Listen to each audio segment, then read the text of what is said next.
So, you might find yourself wondering, as one does, why do we even need to have an assassin in our Assassin's Guild? Clearly, we should just be able to completely ignore that and move on with life, right? I mean, what is there to really assassinate in our tiny village of our Lakeburg Legacy?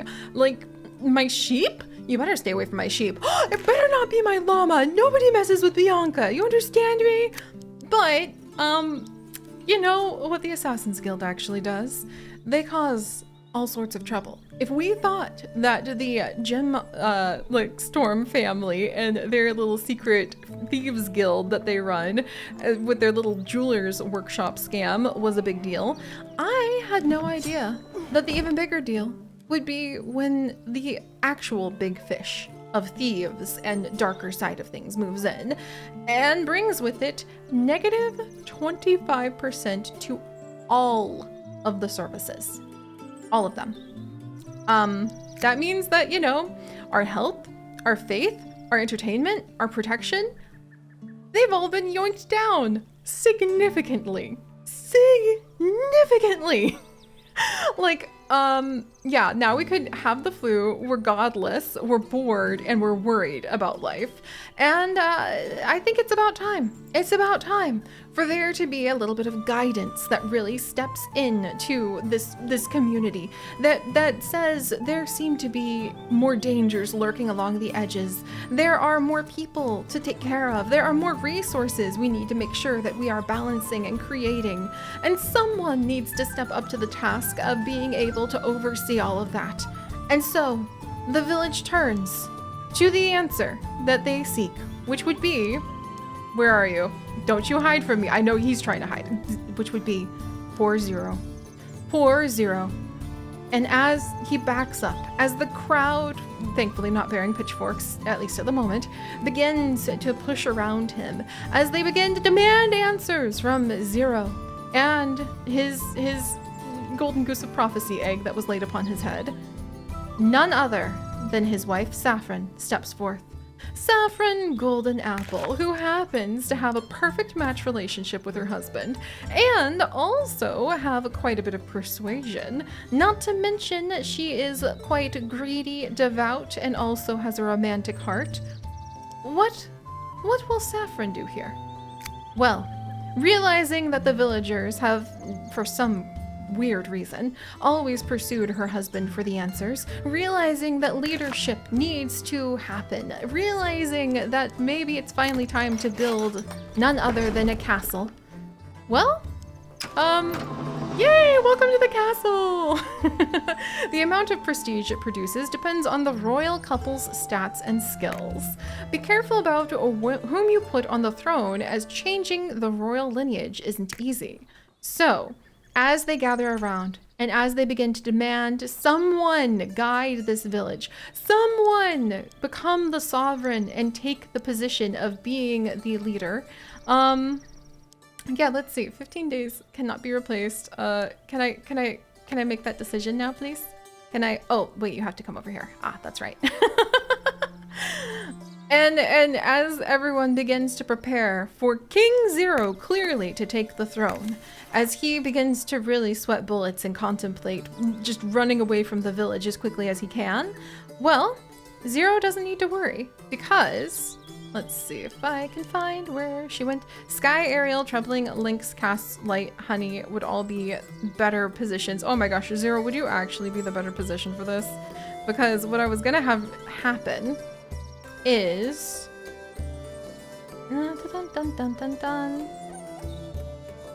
Saffron, you were going to be queen. You were legitimately going to become the queen, and this was going to be you. But apparently the royal family, it's on leadership bonus. She's got a lot of persuasion though, and she has 0 in leadership. Huh.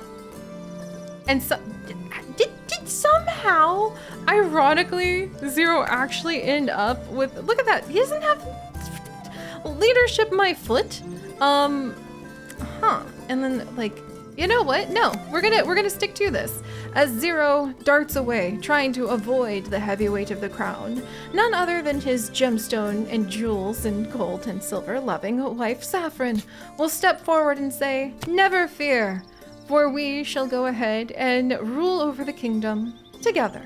And so we are not going to have King Zero. Oh no, thankfully, his wife has come forth and she is settling the crown upon her head. And there we go. And as she has now been crowned, oh my gosh, ta-da! The people gather around, and I just love that idea. She's not the best at leadership, but I like the idea that Saffron thinks she could be, and she is a perfect match for Zero, who doesn't want anything to do with this like leadership thing, and so she's able to go ahead and take the position for him. And now instead of King Zero, we have Consort Zero, which I think is hilariously adorable, and Queen Saffron herself. We are gathered here on this historic day to crown our new sovereign. Her Majesty Saffron swears to respect and uphold the law, equal rights, and she actually is kind and devout and everything like that too, even if she is a bit greedy, as well as political freedom and civil liberty for the sole interest, happiness, and glory of the people of Lakeburg. Boy, that sounds like they have like a paper for her to read off of. And the royal consort, the sovereign's consort, automatically starts working in the castle to produce prestige, and he just kind of innately does that wandering around. And the heir is determined automatically. It's the sovereign's eldest child. If the couple is childless, the royal heir will be the sovereign's brother or sister. If they're an adult, they can work outside the castle for a time. You may appoint another heir if you wish to replace your current one. The eligible heirs are the sovereign's children. If there are none, then brothers and sisters. If the current royal couple no longer suits you, you may stage a coup to overthrow the sovereign, who will then be exiled. Their consort and heir will be removed from office as well. No, I think this somehow, some way, will probably, hopefully, work out. And that also means that we can go ahead and take a moment to pop over and visit with the new baby who has been born into the family. And this is now our like princess. She is the heir to the entire kingdom, which I think is adorable and amazing. And she's actually going to take on the name of none other than Bunny from Lacuna Bunny. Bunny Quakes. Oh, that's so cute. Oh my gosh. But she is going to take on that position, and we're gonna have to see like what's the best skills for being, I would have thought it would be like charisma for being a king, you know what I mean, or a queen, like taking on that position. But maybe it's also intelligence, and I need to figure out how we can raise those in our itty bitty baby here so that Bunny can grow up to be a really good princess. But all hail Queen Saffron, Consort Zero, and now our itty bitty princess. And then, you know, we should take on some leadership moments. Like, let's see. Taking care of the fact that our tiny kingdom is, oh no, and everyone's becoming scared of each other because they don't know who to trust. No. We need to take charge of this, and we need to go ahead and make sure that our villagers are safe and protected. And ironically, that may mean that our royal family, maybe Saffron is taking on a duty that, you know, she never really wanted to have to go ahead and potentially push on Zero. But since she's romantic and devout, but also greedy, I think that our royal queen here happens to know just a few people, or at least have an awareness that perhaps it would be very good to have someone who you don't ask questions about, but they're an advisor of the darker side of life, kind of step forth. And it looks like Cass would be like perfect for that as our builder. But I love having those builder points. And there's Deer. Okay, do we have anybody we can recruit in 2 days? Let's see if there's a good recruitment.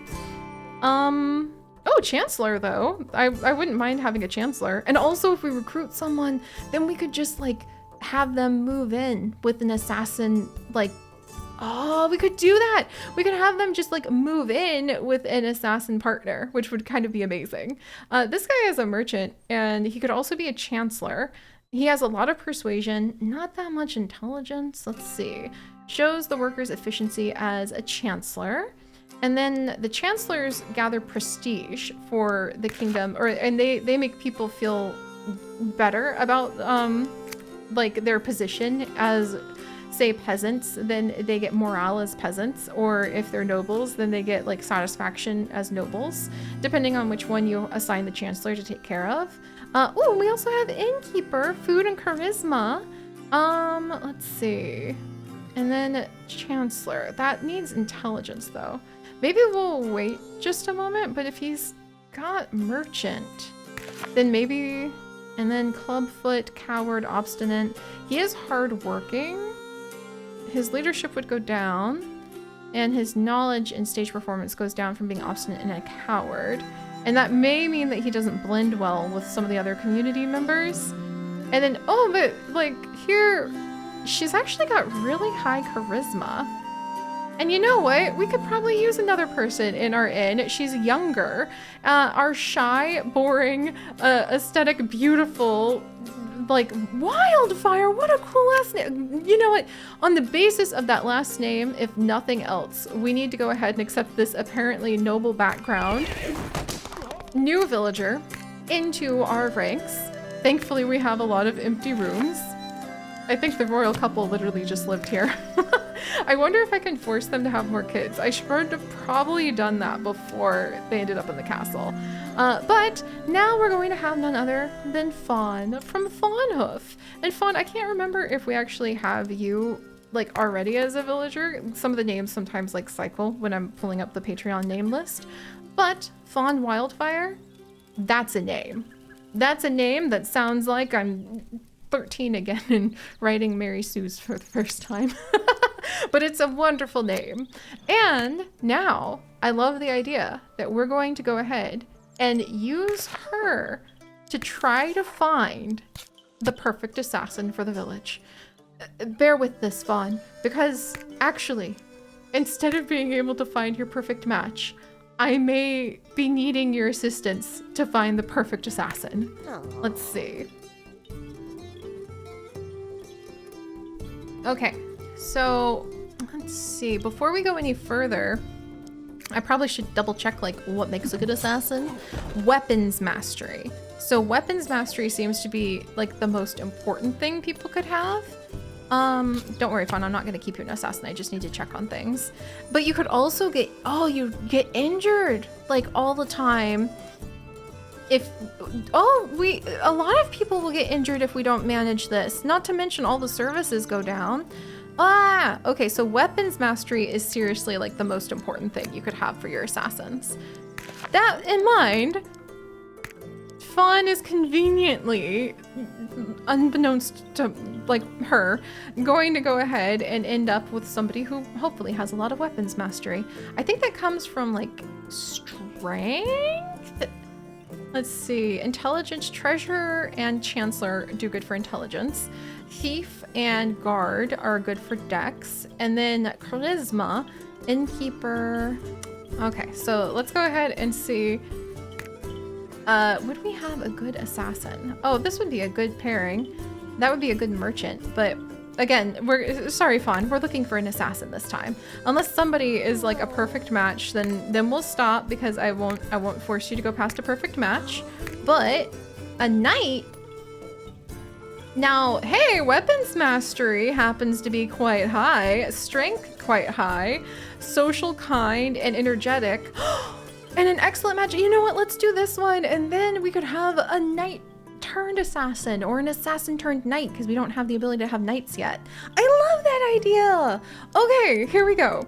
All right, dancing, art of war, gossip, but doesn't like fashion reading or kittens. Okay, so what if we abolish the death penalty? Gossips are a plague. Okay, into the society. And he wants to get rid of the death policy because maybe he deals in death. He just grew up as an assassin, wants something different. He doesn't like, he does like libraries? Oh geez, okay. Do I want to spend the hearts on going ahead and trying to learn? I think he doesn't like kittens, doesn't like fashion or gossips. No, dang it. I got it wrong. Okay, he doesn't like kittens. Honor to be had on the battlefield, though. Okay, I can make that a stronger match. Having people really, really in love helps so much. Yay! Congratulations, Fawn! We actually found you an amazing partner who is going to come over, and he... Look at how good he is! Now it's only -3 to all of the different services. He has just made it so our health has gone back up to confident, so that we're only a little teensy bit immoral in our setup with the faith. We're still bored and worried, but we're getting a lot better there. Yes! Okay, that's fantastic. How can I increase the faith even more?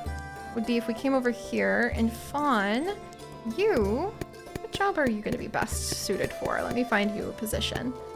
Let's see. This is... Oh, hey, at the farm! I could always use more farmers. Not gonna lie. And other than the farm... Oops. Yeah, the inn! There we go. She can go ahead and hang out with Mal. I love that idea. And, oh, actually, can I even have them maybe, like, have a good relationship with each other? Because that would be nice. You know, hey, Mal. You know, maybe get to go ahead and greet. Please, please, please have a good relationship. No, it's bad. Why? Why? Okay, let's see. They only have 38% affinity. Dang it. You know what? If that's the way it's gonna be, we're gonna have really bad production from the working ambiance. So Fawn's, I think, gonna get fired. Mal's gonna refuse to work with her, like, on basis of, like, they just butted heads and don't get along.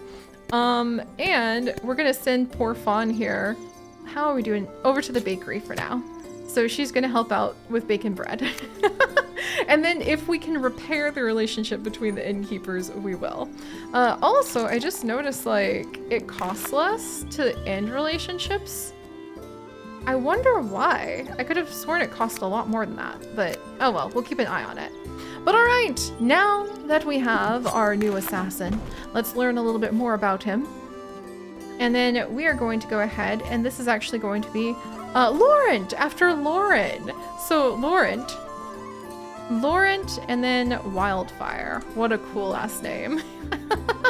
He's also kind, so I can only imagine he hates being an assassin, but hopefully we won't be there for long. He was born into this life, after all.